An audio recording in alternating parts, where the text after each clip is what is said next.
තාත්වික සංඛ්‍යා වලට අදාළ තුන්වෙනි කොටසත් එක්ක අපි සම්බන්ධ වෙන්නේ. අද කතා කරමු මේකේ ඊළඟ කොටස. හරි. මේකේ මේ වැදගත්යයි හිතන සෑම තැනක්ම තමයි මම මේ වීඩියෝ ලෙසන් එකක් කරහා YouTube අවකාශයට උදාහරින්නේ මේ අර සෑමසියුම් කාරණාවක්ම අපේ භෞතික පන්තිවලදී අපි සාකච්ඡා කරන නිසා මතක් කරගන්න කුරුණෑගල ඉන්න හැම ළමයෙක්ටම අපේ භෞතික පන්තියට සම්බන්ධ වෙන්න පුළුවන්. කුරුණෑගල සියත් මින් අධ්‍යාපන ආයතනයේ තාවකාලික පන්ති කාලසටහන සෑම බ්‍රහස්පතින්දාවකම උදේ 8 ඉඳලා හරියටම දහවල් 12 දක්වා පන්තිය පැවැත්වෙනවා. උදේ පැය දෙක ඊට පස්සේ චූටි බ්‍රේක් එකකින් පස්සේ හවස පැය දෙක ඔය විදිහට. ඉතින් කුරුණෑගල අවට ඉන්නවනම් ළමයෙක් වාට අපේ පන්තියට සම්බන්ධ වෙලා භෞතික පාඨමාලාවේ මේ සෑම සියුම් කාරණාවක්ම විධිමත් වර්ධනය කරන්න පුළුවන්. ඊළඟට මේ කතා කරන හැම තියරියකටම අදාළ ගැටලු සවිස්තරාත්මකව සාකච්ඡා කිරීම සහ ඔයාලා ලව්වා ගැටලු විසඳීමක් අපි පන්තිය ඇතුළේ සිද්ධ කරනවා. ඒ නිසා ඔයාට භෞතික පන්තියට සහභාගී වෙන්න පුළුවන් නම් ඒක වඩා යෝග්‍ය සහ වඩා වටින වැඩක් වේවි කියලා මම විශ්වාස කරනවා. හරි. එහෙනම් මේ අයි වීඩියෝ ලෙසන් එකක් දාන්න. ඉතින් මේකේ දාන්න එපා ලෝකේ වෙන්නත් පුළුවන් සිංහල දන්න ඕන එකක්. හරි. ලංකාවේ හරි ලෝකේ හරි ඒ ඕනම එකෙක්ට ඌට පුළුවන් මේ වීඩියෝ ලෙසන් එක බලලා ඉවර වෙලා අදාළ නීති රීති ටික පැහැදිලිව අවබෝධ කරගන්න. එහෙම නැත්නම් තියරි ටික හරියට ඔලුවට දාගන්න. හරිද? හැබැයිම වගකීමෙන් කියනවා තියරි පුළුවන් වූ පමණින් ගැටලු විසඳීමට හැකි වෙන්නේ නැහැ. ගැටලු විසඳන්න නම් අර තියරි නිවැරදිව ඇප්ලයි කරන විදිහ ඉගෙන ගන්න ඕනේ. අපි භෞතික පාඨමාලාව ඇතුලේ ඔක හොඳට කරගෙන යනවා. අපේ ළමයි එක්ක. හරි. ඉතින් මේක මේ YouTube අවකාශය කියන එක මේ වැඩේට එච්චර යෝග්‍ය තැනක් කියලා මම හිතන්නේ. හැබැයි YouTube platform එක අපිට පාවිච්චි කරන්න පුළුවන් තියරි ටික ළමයින්ට කියලා දෙන්න. ඒ වැඩේ තමයි මම මේ කරමින් ඉන්නේ. හරි. රයිට් අපි යනවා තුන්වෙනි කොටසට වැඩි කතාවක් අවශ්‍ය වෙන්නේ නැහැ. අපි ඊළඟට ওই තාත්වික සංඛ්‍යාවල වැදගත් කියලා කොටසකට කතා කරන්න ඕනේ. හැම කොටසක්ම වැදගත්. හරි. දැන් කවුරුද ගුරුවරයෙක් මේක බලලා ඉවරලා කියන්න පුළුවන්. උඹ ඔය කියන ඒවාට වඩා වැදගත් ඒවා මේක තියෙනවා කියලා. ඇත්ත මම පිළිගන්නවා. මම කියන්නේ අර ළමයෙක්ටුව මනයි කියලා හිතන කොටස. දැන් එහෙම හැම කෑල්ලම මම තියරි ක්ලාස් එකේ උගන්වනවා කියලා තමයි කිව්වේ. භෞතික පාඨමාලාව උගන්වනවා කියලා තමයි සිංහලෙන් කිව්වේ. හරි. දැන් මේ කතා කරන්නේ එහෙම ගන්න මේ තාත්වික සංඛ්‍යා පාඩමේ අතිශය වැදගත් කොටස් ටික තමයි මේ වීඩියෝ ලෙසන් එකකින් දාලා තියෙන්නේ. හරි. මොකක්ද ඊළඟ වැදගත් කෑල්ල? එතකොට අපි කියනවා ප්‍රාන්තර සංඛ්‍යා ප්‍රාන්තර. මෙන්න මේක වැදගත්. ඇයි මේක වැදගත් වෙන්නේ? උඹ තාත්වික සංඛ්‍යා යුනිට් එක ඉවරුනාට පස්සේ ඉගෙන ගන්නවා තව යුනිට් එකක් ශ්‍රිත කියලා. ශ්‍රිතය කියලා. අන්නේ ශ්‍රිතවල තියෙනවා මේක මේ ශ්‍රිත පාඩමට ආපුවම නියමතම තේරෙනවා. දැන් මේක පොඩි හැඳින්වීමක් කරන්න මේක වැදගත් වෙන තැන. ශ්‍රිතවල තියෙනවා වසම ලියන්න කියලා පොඩි ගැටලු જાතියක්. වසම ලියන්න. ශ්‍රිතේක වසම ලියන්න. අන්නේ වසම ලියන එක සඳහා පාවිච්චි වෙන මූල ධර්මය තමයි ප්‍රාන්තර කියලා කියන්නේ. ප්‍රාන්තර දන්නවා නම් ඔයාලට ශ්‍රිතේක වසම ලියන්න මේක ඉතා ලස්සනට පාවිච්චි කරන්න පුළුවන්. එතකොට ඒක මූලික කරගෙන අපි මේ කෑල්ල හරියට ඉගෙන ගමු. මොකද්ද ප්‍රාන්තරයක් කියලා කියන්නේ? රයිට්. පුතා මෙහෙම එකක්. ඔයා දන්නවා ඕනම තාත්වික සංඛ්‍යාවක් සංඛ්‍යා රේඛාවක් මත නිරූපණය කළ හැකි. අපි නිකන් මෙහෙම ගමු ඍණ 3යි ඍණ 2යි ඍණ 1යි බිංදුවයි 1යි 2යි 3යි. දැන් මම මේ නිශ්චිත ඉලක්කම් ටිකක් දැම්මේ. ඔයා දන්නවා මේ සංඛ්‍යා රේඛාවක දකුණු පැත්තට ඕන තරම් ඉලක්කම් ලියන්න පුළුවන් ඉඳලා එයා ධන අනන්තය කියලා මෙහෙම සංකේත කරනවා. අපි අනන්තයට දාන සිම්බල් එක අරක අනන්තය කියන එකේ තේරුම කම්බයින් මැත්ස් වලදී කෙලවරක් නැති කියන අදහස. හරි. එහෙනම් මේ පැත්ත ඍණ පැත්ත කෙලවරක් නැතුව ඕන තරම් යන්න පුළුවන්. ඒතකොට එයා ඍණ අනන්තය කියලා අපි හිතනවා. හරි. ඕනම තාත්වික සංඛ්‍යාවකට අනන්‍ය වූ ලක්ෂයක් සංඛ්‍යා රේඛාවක් මත ස්ථීර වශයෙන් තියෙනවා. ඒ කියන්නේ ඕන තාත්වික ඉලක්කමක් සංඛ්‍යා රේඛාවක් උඩ නිරූපණය කරන්න පුළුවන්. අපි ඔකට මේ මාතෘකාව එහෙම දාන්නේ තාත්වික සංඛ්‍යාවක ජ්‍යාමිතික නිරූපණය කියලා. ඒ කියන්නේ තාත්වික සංඛ්‍යාව ජ්‍යාමිතික අඳිනවා නම් නිරූපණය කරනවා නම් හොඳම දේ තමයි සංඛ්‍යා රේඛාවක් උඩ දාන එක. ඕනම තාත්වික සංඛ්‍යාවකට ස්ථීර වශයෙන් ලක්ෂයක් සංඛ්‍යා රේඛාව උඩ තියෙනවා. හරි? රයිට්. මම කියන්නේ මොකක්ද? ප්‍රාන්තර පිළිබඳව. හරි? දැන් හිතන්න ඕගොල්ලෝ චූටි කාලේ 8 වසර 9 වසර වගේ මේ වගේ වැඩ කරලා තියෙනවා. කොයි වගේ වැඩද? මෙන්න මෙහෙම මේ තාත්වික සංඛ්‍යා නිරූපණය කරන ලද සංඛ්‍යා රේඛාවේ යම් ලක්ෂයක මේ වගේ පොඩි බෝලයක් දානවා. ඊට එහා පැත්තෙන් තවත් ලක්ෂයක තවත් බෝලයක් දානවා. දාලා ඉවර වෙලා මේ අතරමැද්ද ඔයා මෙහෙම පාට කරනවා. මේ විදිහට පාට කර ගන්නවා. දැන් මේ සංඛ්‍යා පරාසයක් ඔයා කියලා තියෙන සංඛ්‍යා රේඛාව මගින්. මෙන්න මේ පරාසය මේ ලියපු එක මේකේ අදහස ඔයාට පුළුවන් නම් වෙන විදිහකට ප්‍රකාශ කරගන්න මැත්ස් වලින් අන්නේ වෙන විදිහට මට නමක් දෙන්න පුළුවන් ප්‍රාන්තරයක් නිරූපණය කරනවා කියලා. ඒ කිව්වේ ඒක නිකන් මෙහෙම ලියන්න පුළුවන්. මේක උදාහරණයක් කතා කරන්න අපි නියම තියරිය තව චුට්ටකින් කතා කරමු. හරි? මේ සංඛ්‍යා පරාසය කවුද දැන් ඉන්නේ කියලා නිකන් හිතාගන්න තනියම දරස් ගාලා. අද මේක බලන ගමන් ඔයා හිතන්න මම මේ අඳුරු කරලා තියෙන කොටසට අදාළ සංඛ්‍යා පරාසය මොකද්ද? ඍණ දෙක නැතුව ධන එකක් නැතුව ඒ අතර පවතින සියලුම තාත්වික සංඛ්‍යා තමයි මම මේ අඳුරු කරලා පෙන්නලා තියෙන්නේ. ඒක ලියන්න ක්‍රමයක් නැද්ද? සංඛ්‍යා රේඛාව කන්දි නැතුව ලියන්න ක්‍රමයක් නැද්ද? තියෙනවා.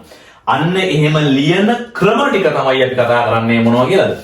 ප්‍රාන්තර කියලා. දැන් ඔයාට ඔන්න නියම අදහසක් එනවා. දැන් අපි මේක පැත්තකට දාලා කෙලිම බහිමු මේ වගේ මගුලකට ගැලපෙන ඔරිජිනල් තියරි එක මොකක්ද කියලා. දරස් ගාලා අපි යමු තියරි එකට. හරි. ප්‍රාන්තර සම්බන්ධ තියරිය මේකයි. මේ බලන්න. දැන් අපි ගන්නවා නැවත සුපුරුදු පරිදි AB කියලා සංඛ්‍යා දෙකක්. මෙයා තාත්වික සංඛ්‍යා කුලකයේ අවයව වෙනවා. AB කියලා සංඛ්‍යා දෙකක් ගත්තා. මෙයා තාත්වික සංඛ්‍යා කුලකයේ අවයව වෙනවා.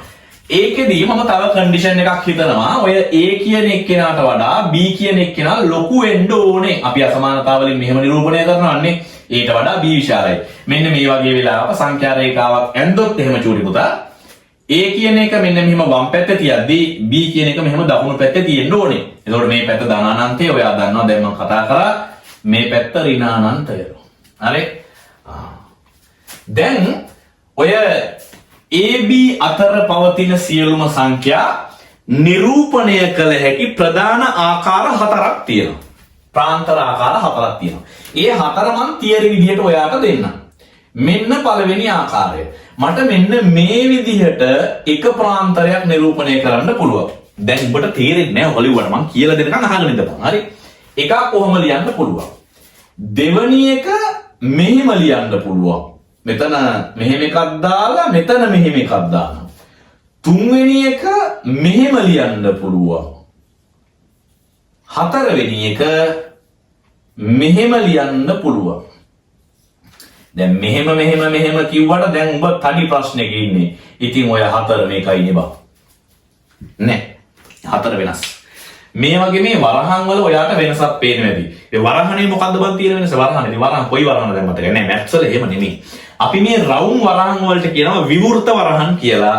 මේ හතරස් වරහන් වලට අපි කියනවා සංවෘත වරහන් කියලා.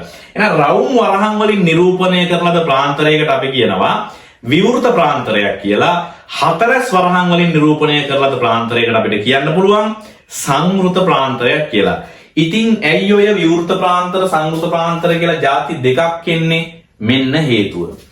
මේ AB විවෘත ප්‍රාන්තරයක දක්වලා තියෙනවා කියන එකේ අදහස. එහෙම නැත්නම් රවුම් වරහනක් ඇතුලේ දාලා තියෙනවා කියන අදහස. අපි ඔක කියන්නේ සුළු වරහන් කියලා. හරි? සුළු වරහනක දාලා තියෙනවා කියන එකේ අදහස බං.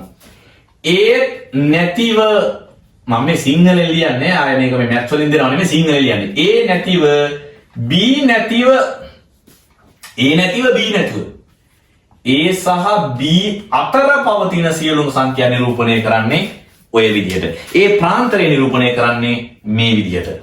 ආයි තේරුම් ගනින්. A ඔට්ටු නෑ B ඔට්ටු නෑ. හැබැයි A B අතර ඉන්න ඔක්කොම තාත්වික සංඛ්‍යා ඔට්ටුයි. අපි කියනවා A නැතිව B නැතිව A සහ B අතර ඔක්කොම තාත්වික සංඛ්‍යා මේ විදිහට නිරූපණය කරන්න පුළුවන්. අපි කියනවා විවෘත ප්‍රාන්තරයක්. විවෘත ප්‍රාන්තරයක්. හරි? දැන් මම ආයෙ කියන පුතේ ඔයාගේ කුල කෑල්ල අරගෙන ඔයාගේ නෝට් එක අරගෙන කැමති විදිහට නෝට් එක දාන්න. කැමති විදිහට. හරි?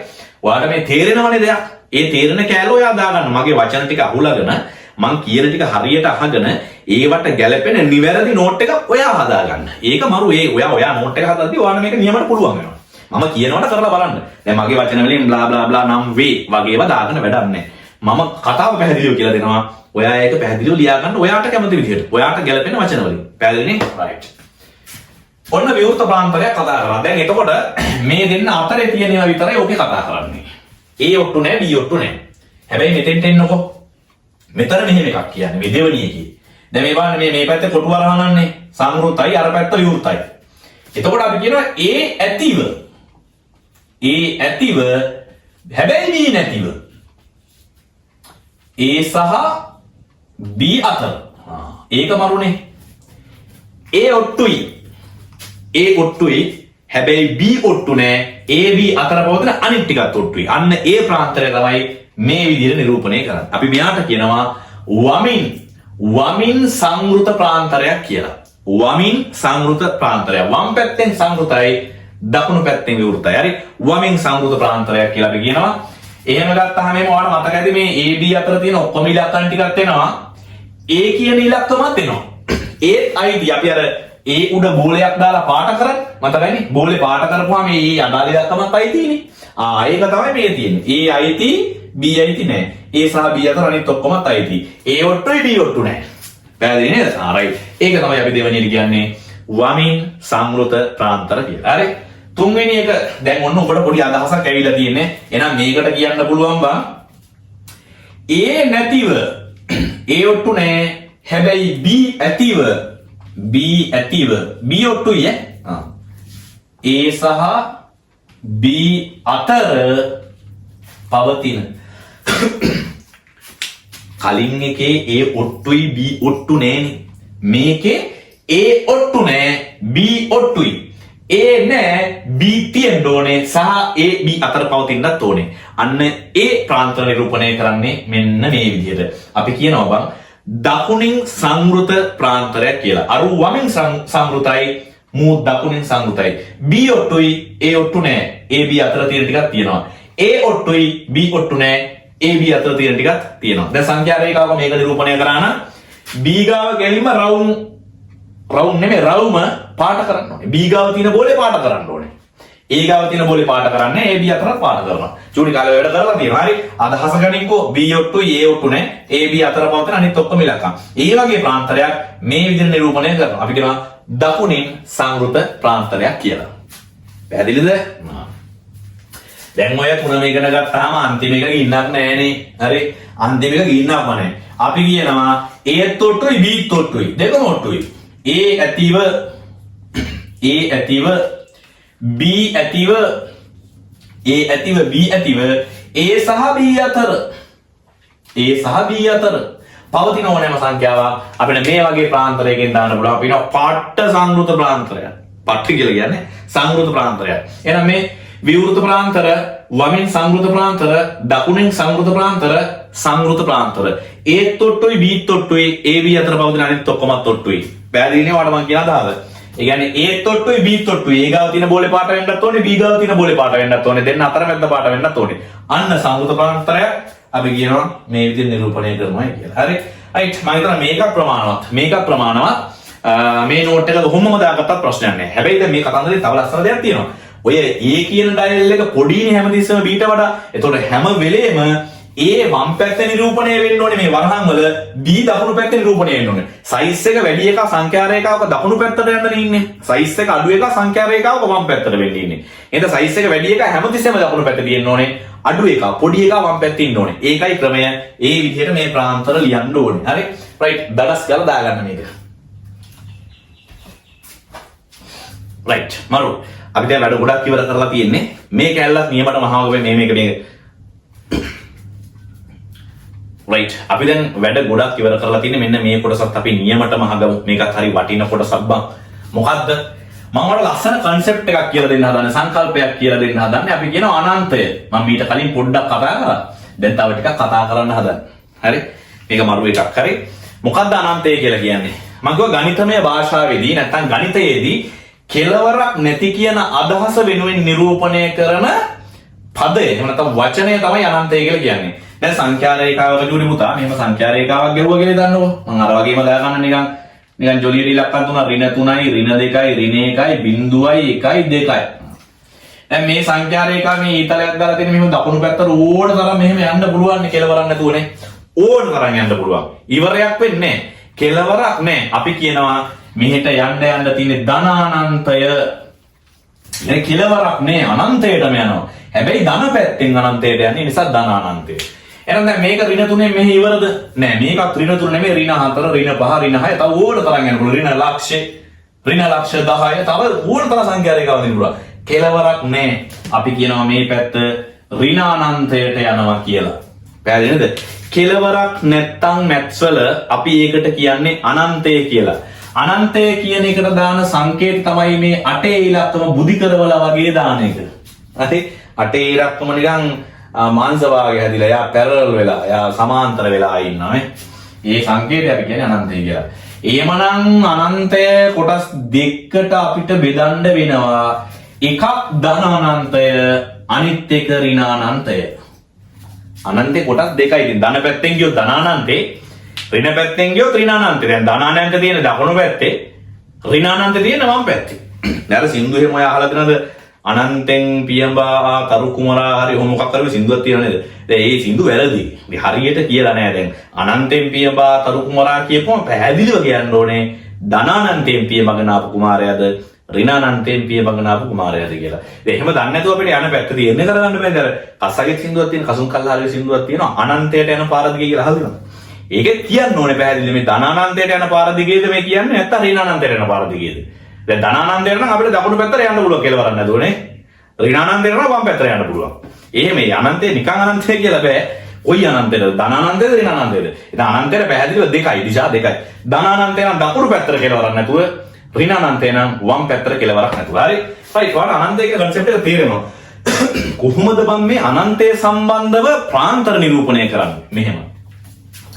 හිතන්නකෝ මේ මුළු සංඛ්‍යා රේඛාවම මට පන්ති ප්‍රාන්තරයකට ගන්න කිව්වොත්, පන්ති ප්‍රාන්තරයක් කියලා කියන්නේ මම ඔය කතා කරපු ප්‍රාන්තර. මේ මුළු සංඛ්‍යා රේඛාවම මුළු තාත්වික සංඛ්‍යා පද්ධතියම මට ප්‍රාන්තරයකින් නිරූපණය කරන්න කිව්වොත් කොහොමද මම නිරූපණය කරන්නේ? මට මෙහෙම ලියන්න පුළුවන්. ඍණානන්තයේ ඉඳලා ධනානන්තය දක්වා ඕනෑම සංඛ්‍යාවක් තමයි සංඛ්‍යා රේඛාව මත නිරූපණය කරන්නේ. ඒ නිසා පැහැදිලිව සංඛ්‍යා රේඛාවක ප්‍රාන්තරය ඍණානන්තයේ සිට ධනානන්තය දක්වා විය යුතුයි. මොන වරහනද දාන්නේ? එහෙනම් මොන ප්‍රාන්තරයක්ද මේක? සංවෘත එකක් විවෘත එකක්ද? පැහැදිලිවම විවෘත එකක්. ඇයි ඒ? ඉතින් උඹ දන්නේ අනන්තය මොකක්ද කියලා. ඔය කෙලවරක් නෑ, දන්නේ නැති එකක් මේකනේ. අල්ලන්න බෑ මේවා. ඔට්ටු නෑ කිසිසේත්ම. ඒ නිසා මේවා පැහැදිලිව විවෘත ප්‍රාන්තරයක් විය යුතුයි. විවෘත ප්‍රාන්තරවල දැක්විය යුතුයි. කවදාවත් අනන්තය කියන එකට සංවෘත ප්‍රාන්තර නිරූපණය වෙන්නේ නැත. ඒක තියෙන තැනක්වත් දන්නේ නැතුව ඒක ඔට්ටුයි කියලා කියන්න බෑ අපිට. හරි? ඒ නිසා ඒවා විවෘත ප්‍රාන්තරවල නිරූපණය කළ යුතුයි. හරි? එහෙමනම් මෙන්න මේකට තමයි අපි කියන්නේ චෝටි පුතා තාත්වික සංඛ්‍යා පද්ධතිය කියලා. ඍණානන්තයේ සහ ධනානන්තයේ පවතින ඕනෑම සංඛ්‍යාවක්, ඒව අතර පවතින ඕනෑම සංඛ්‍යාවක් තමයි තාත්වික සංඛ්‍යාවක් කියන්නේ. එහෙනම් තාත්වික සංඛ්‍යාවල ප්‍රාන්තරය මේ විදිහට නිරූපණය කරන්න පුළුවන්. පැහැදිලි නේද? අයි තව ලස්සන චූටි කැලලියක් කතා කරමුද? මේ බලන්න. දැන් මෙහෙම දෙනවා. හරිද? අපි සිම්පල් A කියලා තාත්වික සංඛ්‍යාවක් අරගන්නවා. ඊට වඩා අනන්තය වැඩි කියන කතන්දරය අපි තේරුම් ගන්න ඕනේ. ඒ වැඩි ඍණ අනන්තයට වඩා කියන කතන්දරයත් අපි තේරුම් ගන්න ඕනේ. ඒ අදහස ඇතුව මෙන්න මේ වගේ ප්‍රාන්තරයක් දුන්නොත් ඒක කොහොමද නිරූපණය වෙන්නේ? ඊට මේ වගේ ප්‍රාන්තරයක් බා කොහොමද නිරූපණය වෙන්නේ කියලා අපි අදලා බලමු. නිකන් සංඛ්‍යා රේඛාවකනේ මොන වගේ එකක් වේද නිකන්. දැන් අනන්තයේ තියෙන පැත්තට කවදාවත් කොටු වරහනක් දාන්නේ නැහැ. දාන්න බෑ. දන්නේ නැහැ ඔට්ටුනේ. ඒ තියෙන පැත්තට දාන්න පුළුවන්. දැන් මෙහෙම එකක්. ඍණානන්තයයි ධන A. හතරවෙනි එක ඍණානන්තයයි A. දැන් මේකට සංඛ්‍යා රේඛාවක් ගැහුවොත් එහෙම මේ වගේ එකක්. මම නිකන් දාන්නේ බං. මේක A. මෙතනින් ගහ ගන්නවා බෝලේ. පාට කරන්නේ ඔට්ටු නෑ. හැබැයි ධනානන්තය දක්වා ඕනෙම එකක්. දැන් මේකට එකක් ඇද්දොත් එහෙම අර වගේම මේව සංඛ්‍යා රේඛාව මෙතන A බෝලේ දා ගන්නවා. දැන් A ඔට්ටුයිනේ, සංවෘතයිනේ. A වල බෝලෙත් පාට කරන්න. බෝලෙත් පාට කරලා මේකත් පාට කරන්න. ධන අනන්තය දක්වා ඕනෙම එකක්. හරි? දැන් මේක එහෙනම් මෙහෙම මේක. දැන් මේකේ Aට විවෘත එකක් තියෙන්නේ. එහෙනම් බෝලේ දැම්ම පාට කරන්න එපා, මේ පැත්තට පාට කරන්න. ඍණ පැත්තට ඕනෙම එකක්. වැරදි නේද? එහෙනම් මේක ඒකත් ඒකම තමයි තියා වෙනසක් නැහැ. බෝලේ පාට කරන්න එච්චරයි. බෝලේ පාට වෙනවා නම් ඔට්ටුයි, පාට වෙන්නේ නැත්නම් ඔට්ටු නැහැ. ඍණානන්තය දක්වන්නේ ඍණ පැත්තට පාට වෙන්න ඕනේ. හරි? දැන් මම මේ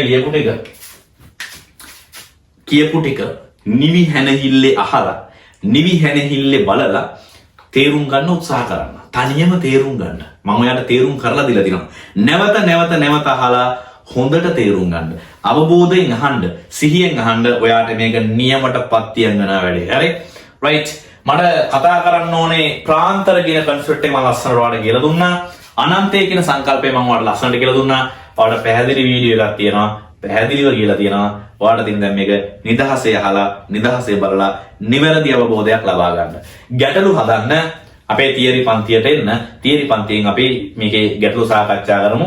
මම උපරිම උත්සාහ කරනවා මේ සම්බන්ධ ගැටලු ඉදිරියේදී විසඳන ලද ගැටලු සහිත වීඩියෝ එකක් YouTube අවකාශයට දාන්න. එතකොට ඔයගොල්ලන්ට එතරම් යම් පහසුවක් වෙයි. මම මගේ උපරිම උත්සාහය දරනවා තියෙන කාල වේලාවත් එක්ක මේ වැඩේ කරලා දෙන්න. හරි. රයිට්. මේ වීඩියෝ ලෙසන් එක මෙතනින් ඉවර කරනවා. අපි බලමු තාත්වික සංඛ්‍යාවල කරණි සම්බන්ධයෙන් තව වීඩියෝ ලෙසන් එකකට එන්න. අපි ඒක ඊළඟ දවසේදී සාකච්ඡා කරමු. එහෙනම් සුබ වේවා. ජය වේවා.